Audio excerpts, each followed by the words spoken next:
ሰላም ጥንሃብልና ቤተሰብ ሓባር ባና እዚ ሓባር ባና እዩ ኣብ ሓባር ባና ንትግራይ ዝምልከቱ ሓደሽትን ዋናውን ሓበሬታታት ከምኡ ድማ ሃገራውን ኣህጉራውን ዜናታት ክደሰስዮም ዜናታትና ናብ ኩሉ ክባጻሕ ንቻነልና ሰብስክራይብ ንምድላዋትና ድማ ላይክ ሼር ብምግባር ክትከታተሉና ብኽብሪ ብምዕዳም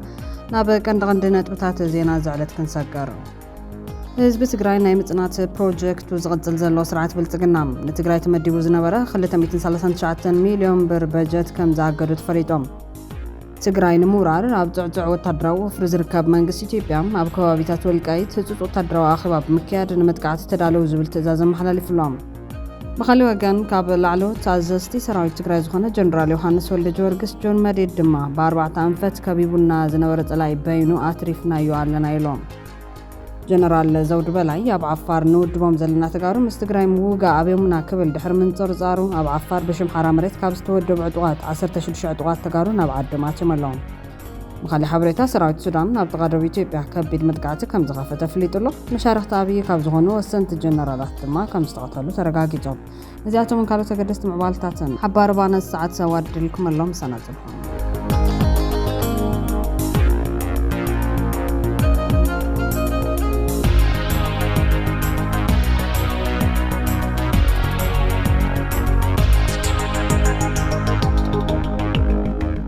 ብቐዳምነት ህዝቢ ትግራይ ናይ ምጽናት ፕሮጀክት ዝቕጽል ዘሎ ስርዓት ብልጽግና ንትግራይ ተመዲቡ ዝነበረ 239 ሚልዮን ብር በጀት ከም ዝኣገዱ ተፈሊጦም ቢሮ ማይን ኢነርጅን ትግራይ ከም ዘፍለጦም ኣብዚ በጀት ዓመት ካብ ፕሮግራም ዘላቒ ልምዓት ንልምዓት መስኖ ክውዕል ዝነበረ 239 ሚልዮን ብር በጀት ብስርዓት ብልጽግና ተኣጊዶም ምክትል ሓላፍን ዳይሬክተር ቀረብ መስኖ ማይን እቲ ቢሮ ኣይተ መላኩ ስጢፋኖስ ምስ ቴሌቪዥን ትግራይ ኣብ ዝገበርዎ ቃለ መሕተት ብመሰረት ሕገ መንግስታዊ ቀመር ንትግራይ ክወሃብ ዝግባእ ዝነበረ በጀት ብምኽልካሉ ተጀሚሮም ዝነበሩ ዓበይቲ ናይ ህንፀት ስራሕቲ ጠጠው ከም ዝበሉ ገሊፆም እቲ በጀት ኣብ ሓውዜን ጽገና ግድብ ንምክያድን ኣብ ታሕታይ ቆራሮ ሓዱሽ ግድብ ንምህናፅን ተታሒዙ ዝነበረ እዩ ብተወሳኺ ኣብ ሰሜን ምዕራብ ትግራይ 4 ማእኸልዎት ግድባት ንምስራሕ ጨረታ ወፂኡ ኣብ 2 ግድባት ህንፀት ተጀሚሩ እኳ እንተነበረ ብሰንኪ እገዳ ክቋረጽ ተገዲዱ ኣሎ ንሓረስቶት ካሕሳ ተኸፊሉ ንመስኖ ክውዕል ተባሂሉ ተዳልዩ ዝነበረ መሬት እውን ካብ ጥቕሚ ወፃኢ ኮይኑ ይርከብ ቅድሚ ኩናት ኣብ ትግራይ 64,000 ሄክታር መሬት ብመስኖ ናይ ምልማዕ ዓቕሚ ተፈጢሩ ከም ዝነበረ ዝሓበሩ ኣይተመላኩ ብሰንኪ እቲ ዝነበረ ኩናት ክስርሑ ትልም ተታሒዙሎም ዝነበሩ ፕሮጀክታት ከም ዝተቋረጹን ተሃኒፆም ኣብ ስራሕ ዝነበሩ እውን ከም ዝዓነው ረዲኦም መሰረት ትንበያ ሜትሮሎጂ ኣብዚ ዓመት ኣብ ትግራይ ሕጽረት ማይ ኤልኒኖ ስለ ዘሎ ጥብ ዝበለ ማይ ንምዕቋር ዝለዓለ ጻዕሪ ክግበር እዮም ደርቂ ዝጻወር ኢኮኖሚ ንምህናፅ ኣብ መስኖ ልምዓት ትኹረት ከም ዝግበር ዝገለጹ ኣይተመላኩም ፌደራል መንግስቲ በጀትን ነዳድን ስለ ዝኸልከለ ኢድና እግርና ነጣሚርና ስኢልና ክንጽበ ይብልናን ዝነጠበ ማይ ንምዕቋር ኣብ ሕድሕድ ወረዳ ዘሎ ውሽጣዊ ዓቕሚ መሰረት ብምግባር መዕቆሪታት ክንሃንጽ ኢና ኢሎም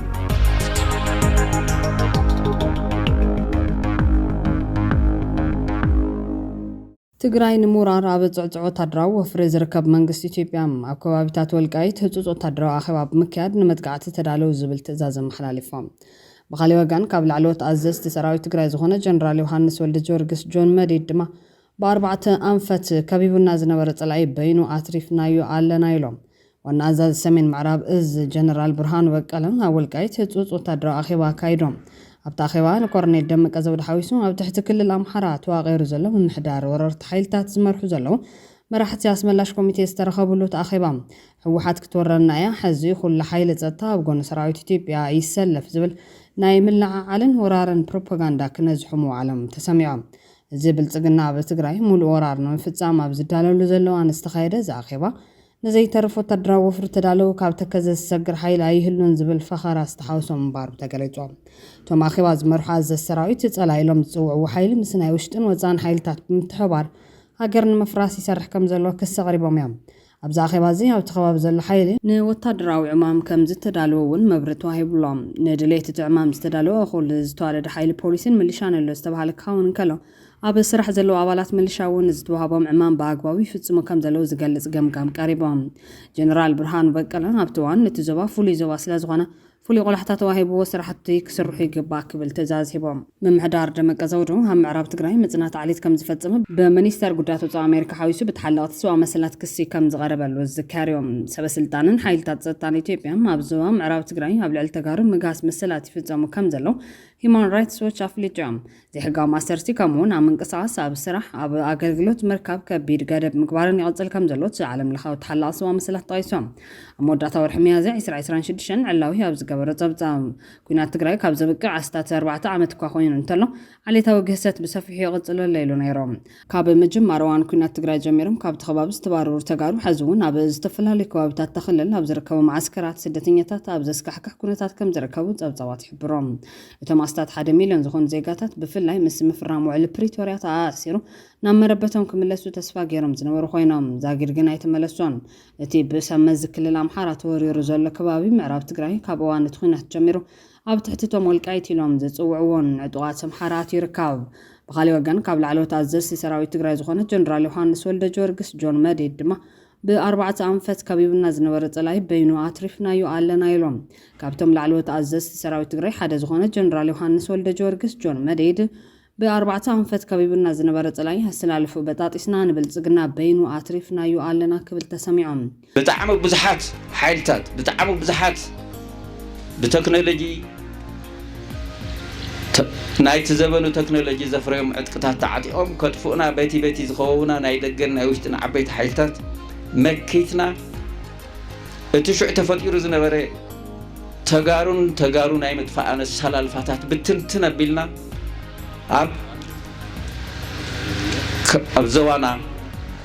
أب مأخلاي مبرا أب قرن أفريقيا حدشت السلال الفتاتن حدشتي ناي السلال الفا لوط تاتن كموت زغورنا زي ناي عالمنا ناي بوليتيكا تنتنتي فلطويم زي ناي عالمنا ناي وتادراو تنتنتي أرببتي فلطويم نحنا بدم زي خنا استماعرو نخلينا زي كنتونتنا نخلينا بحق ناي بحق دن مختل قالسن ناي هلونا مختل قالسن حزب تግራይ أب زوانا أب كبابينا مسرتاو ዝኾነ ናይ ሰላልፋሉ ተታት ክመጽገ እዩ እቲ 2013 ተጋሩ ንምጥፋእ ኣብዚ ከባቢና ተፈጢሩ ዝነበረ ናይ ሃገራት ሰላልፋ ኣይኮነን ዘሎ ሕጂ ካሊእ ሰላልፋ ይተፈጢሩ ዘሎ እዚ ሰላልፋ እዚ መን ይፈጢርዎ ብምንታይ ተፈጢሩ ህዝቢ ትግራይ ንህልውኑ ብዝኸፈለ ዋጋ ዝተፈጠረ ሓድሽ አሰላልፋ ማለት ሓባቢሮም ዘወፈሩልና ሓይልታት ፈሓቢልና ኣብቲ ዞባ ሓድሽ አሰላልፋ ፈጢርና ኣለና ዝበለት ኣዛዝ ሰራዊት ቲዴፍ ኣይተዛዘመን ዝበሉና ህልውና ቃልሲ ምርግጋጽ ይዳለው ከም ዘለዎ ገሊጾም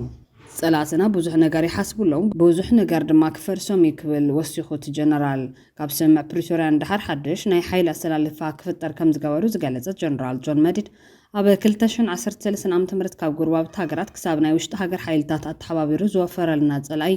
بينو عطرفنا يعلنا نايوعلنا السلالفة فتيرنا لنا يلوم أبتوان تفتير زنبرة تجارو نايمتفع السلالفة بتينا أوش تهاجرنا مبر أفريقيا حدشتنا السلالفة لو تتات مفتار كيلنا نزبلة جون مديد هذه تخنتات كم قدم عيكون تغير إيرام الجنرال قتلو إنزع السلالفة زي حزب تجرين هلون بزخف الواقع استفتر حدش السلالفة أي بموال كابتي كوينات دوم بال ندحر نستفترون السلالفة لو تتاتوان نتم حوحات يلوم أبتوجه هلوننا مرققات طرح زي كونس كبابينا هاب هلوننا زفترو طلوان هلوننا نمتفاز قبر وزنورو مترنافن بعوت بتينا ينايلوم حزر ما فتيرنا يزبلو ناي حيل السلالفة لو تتات تتقيمهم نمكل خال نزقبر وقال سعابي عغم كم زفترو اللهم قليجوم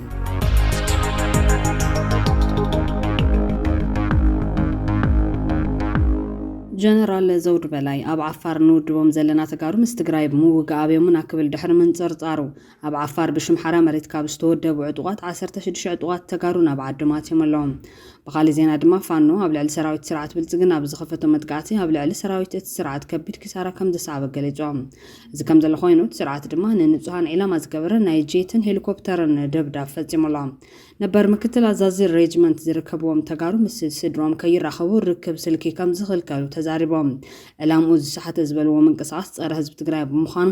ዓድና ተመሊስና ኢሎም ጀነራል ብልጽግና ዘውዱ ካብ ሓራ መሬት ናብ ዓዶም ዝተመለሱ ተጋሩ ትግራዋይ ምስ ትግራዋይ ኣይዋጋን ሓድነትና ነጠናኽር ይብሉ ምስ መንዳ ክትዋግኡ መጺኹም ኢሉ ብውሽጢ ዝተለምዎ ብዕሊ ምቅሉዕ ይፍለጥ እዮም ነተጋሩ ከፋፊልካ ምግዛእ ጸላት ህዝቢ ትግራይ ንዘመናት ዝተጣመሉ ስልቲ ምዃኑ ይፍለጥ እዮም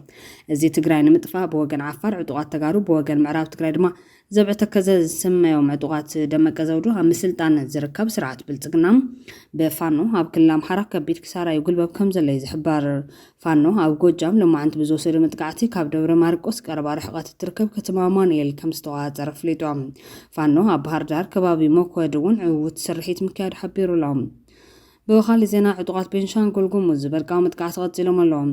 በዝሒ በብዋኑ ዝውስኽ ዘሎ እዚ ሰራዊት ኣብ ግድብ ኣባይ ዝርከብ ብቅሮ ዝተባሃለ ከባቢ እዮም ኣብዚ መጥቃዕቲ ልዕሊ 140 ሰራዊት ብልጽግና ከም ዝተደምሰሰቶም ዕጡቓት ብዕለ ፍሊጦም እዚ ከም ዘሎ ኮይኑ ስርዓት ድማ ንንጹሃን ኢላማ ዝገበረ ናይ ጀት ሄሊኮፕተርን ደብዳብ ፈጺሙሎም እቲ ሃገር ዘፍርስን ጸረ ንጹሃት መጥቃዕቲ ዝፍጽምን ዘሎ ናይ ብልጽግና ስርዓት ኣብ ክልል ኦሮሚያ ዞባ ምብራቕ ወለጋ ኣብ ዝርከቡ ንጹሃት ጥራሕ ኣብ ዝነብሩሎም ዝተፈላለዩ ቀበሌታት ብናይ ውግእ ሄሊኮፕተርን ጀትን ከምኡውን ብሰብ ኣልቦ ነፈርቲ ድሮን ዝተደገፈ መጥቃዕቲ ብምፍጻም ህይወት ንጹሃን ከም ዘሕለፈ ተገሊጾም እቲ መጥቃዕቲ ዝተፈጸመ ትማሊ ሰነ 16 2018 ዓመተ ምህረት ክኸውን እንከሎም ብፍላይ ኣብ ዞባ ምብራቕ ወለጋ ወረዳ ጊዳ ኣያና ቀበሌ ኦንዶዶ ዲቾ ፍሉይ ቦትኡ ዓሊ ኣብ ዝበሃል ዓዲ ቁፅሮም ብዕሊ ዘይተፈለጡ ሓያሎ ንጹሃን ወገናት ግዳያት መጥቃዕቲ ከም ዝኾኑ ካብ ስድራቤታት ናይቶም ግዳያት ምርግጋጽ ክኢሉሎም እቲ መጥቃዕቲ ካብ ዝተፈጸመሉ ከባቢ ብግምት 30 ኪሎ ሜትር ርሕቐት ኣብ ዝርከብ መዕረፊ ነፈርቲ ነቀምቴ መበገሲኡን መውረዲኡን ብዝገበረ ናይ ውግእ ጀት ብፍላይ ኣብ ቀበሌ ዓሊ ብዝተፈጸመ መጥቃዕቲ ህይወቶም ካብ ዝሓለፈ ንጹሃን ተወሳኺ ዝቆሰሉ ወገናት ናብ ከተማ አንገር ጉትን ተወሲዶም ከይሕከሙ ሰራዊት ምክልኻልን ኮማንዶ ዕጡቓትን ስርዓት መንገዲ ብምዕፃው ጨካን ተግባር ፈጺሞም ኣለዉ ተባሂሎም ብተማሳሊ ኣብቲ ዞባ ዋጃ ተባሂሉ ኣብ ዝዋዕ ከባቢ ስርዓት ኣብ ልዕሊ ንጹሃን ብናይ ውግእ ሄሊኮፕተር ተደጊፉ ነተጉቲ ክድርቡ ውዒሉ እዮም ኣብቲ ከባቢ ስሩዕ ኔትወርክ ኣገልግሎት ብምቁራፁ ዝበፅሐ ሰብኣዊ ጉድኣት ብውዕል ንምፍላጥ የተኻለን ብተመሳሳሊ ጉለማ ተባሂሉ ኣብ ዝዋዕ ከባቢ ብናይ ውግእ ጀትን ሰብ ኣልቦ ነፈርትን ዝተደገፈ ደብዳብ ክካየድ ዝወዓለ ክኸውን ከሎ በዚ ድማ ኣብ ናይ ሕርሻ ስራሕ ዝነበሩ ሓረስቶት እውን ከይተረፈ ግዳያት እቲ መጥቃዕቲ ከም ዝኾኑ ምንጭታት ገሊፆም ብዝተተሓዘ ዜና ከተማ ቱሉጋና ሓዊሱ ንምብራቕ ወለጋ ጎረባብቲ ኣብ ዝኾኑ ከባቢታት ዞባ ሆሮ ጉድሮ ወለጋ ሰፊሕ ናይ ሰብ ኣልቦ ነፋሪት ድሮን ንስልያ ወፍሪ ክግበር ወይሉሎም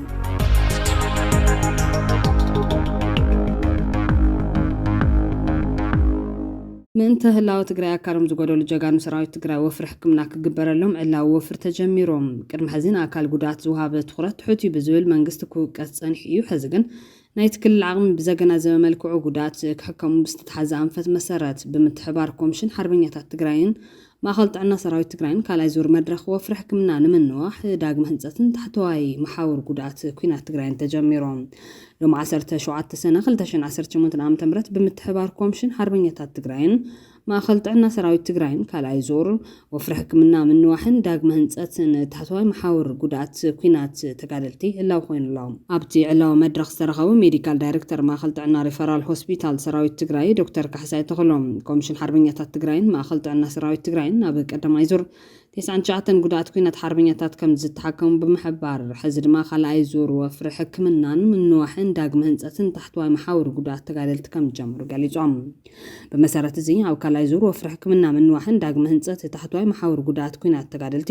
78 ጉድኣት ኩናት ሓርበኛታት ንምሕካም ካብ ደገ ብዝመፁን ዝለዓለ ሞያዊ ብቕዓት ሕክምና ዘለዎም ሰብ ሞያ ተጋሩን ኣብ ሆስፒታል ደጀን ሰሜን እዝ ወፍሪ ሕክምና ይጅመር ምህላው ዕላው ገይሮም ኮሚሽን ሓርበኛታት ትግራይ ተጋዳላይ ናስር መምሑር ብወገኑ ሓርበኛታት ተጋደልቲ ትግራይ ሰንኪ ኩናት ፅንተት ዝበፅሖም ጉድኣት ንምሕካም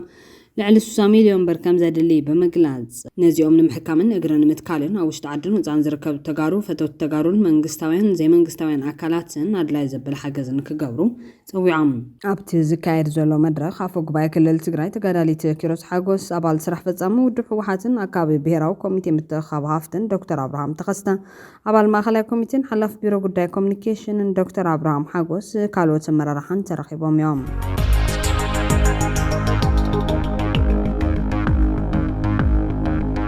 ሰራዊት ሱዳን ኣብ ጥቓ ደቡብ ኢትዮጵያ ከቢድ መጥቃዕቲ ከም ዝኸፈተ ኣፍሊጦም መሻርክቲ ኣብዪ ካብ ዝኾኑ ወሰንቲ ጀነራላት ድማ ከም ዝተቐተሉ ተረጋጊጾም ሰራዊት ሱዳን ኣብ ጥቓ ደቡብ ኢትዮጵያ ኣብ ዝርከብ ግዛት ሰማያዊ ኒል ጌሳን ኣብ ዝበሃል ከባቢ ዓብዪ ወታደራዊ ስርሒት ብምክያድ ኣገዳሲ ቦታ ሰራዊት ቅልጡፍ ደገፍ ከም ዝተቆጻጸረ ኣዘዝቲ ሰራዊት ኣፍሊጦም እቲ ወታደራዊ ስርሒት ክሳብ ደቡብ ኢትዮጵያ ዝተዘርግሐ ምዃኑም ተገሊጹሎም ሰራዊት ሱዳን ዝኸፈቱ ሓድሽ ወታደራዊ ስርሒት ምስ ኢትዮጵያ ኣብ ዘዋስን ከባቢ ደቡብ ኮይኖም እዚ ድማ ካብ ኢትዮጵያ 1 ኪሎ ሜትር ጥራሕ ርሒቖም ኣብ ዝርከቡ ኣቦ ዱግላን ኣሻምቦን ኣብ ዝተባሃሉ ከባቢታት ዘተኮረ ምዃኑ ሱዳን ትሪቡን ሓቢሩሎም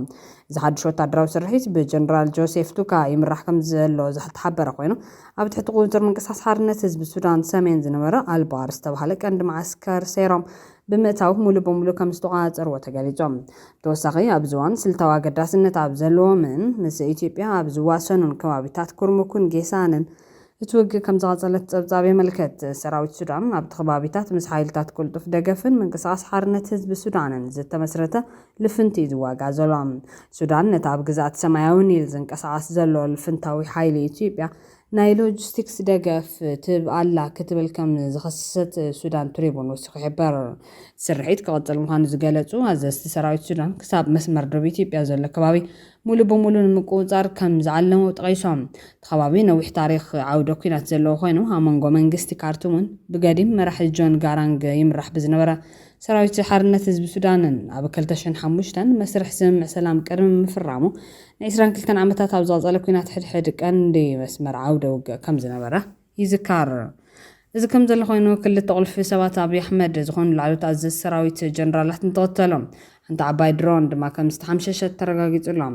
ኣብ ሱዳን ሰሜን ዳርፉር ስትራቴጂክ ድሮን ትማልት ሓምሻም ኣብ ዳርፉር ብፀረ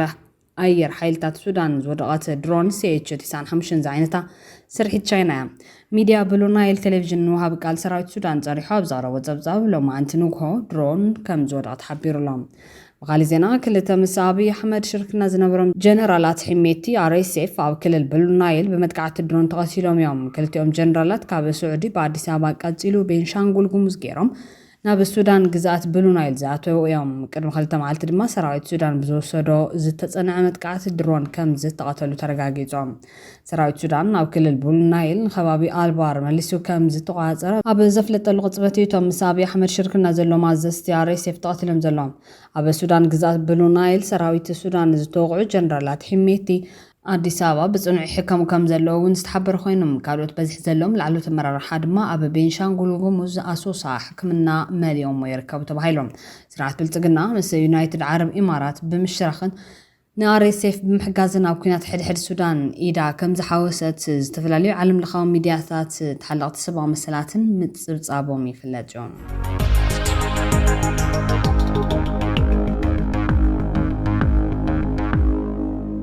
ሴኔት ኣሜሪካ ካብ ኩናት ኢራን ሰራዊቱ ክስሕብ ወሲኖም ኢራን ብወገና መደብ ፓላስቲክ ሚሳይላት ኣብ ድርድር ከም ዘየኣቱ ገሊጻ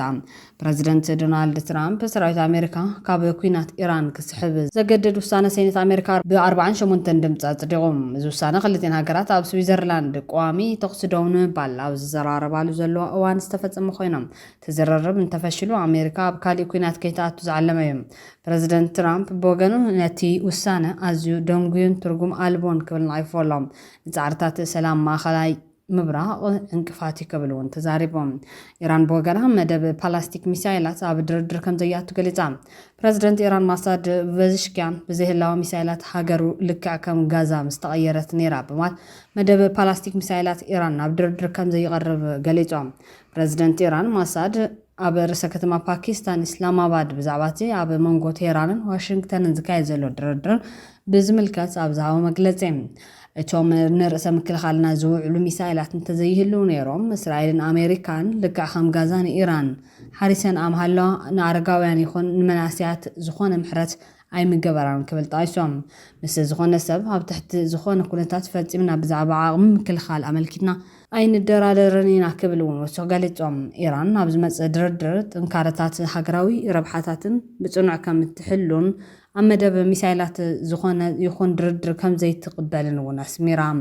እቲ ፕረዚደንት ኣብ ዝወፅኦ መግለጺ ኣሜሪካ ኣብ መስርሕ ድርድር ክልተ ግዜ ስለ ዝጥቃዕቶም ከም ዘይኣምና እኳ እንተገለጸ ሕዚ እውን ንዘተ ሰላምን ድልውነትን ኣረጋጊጹሎም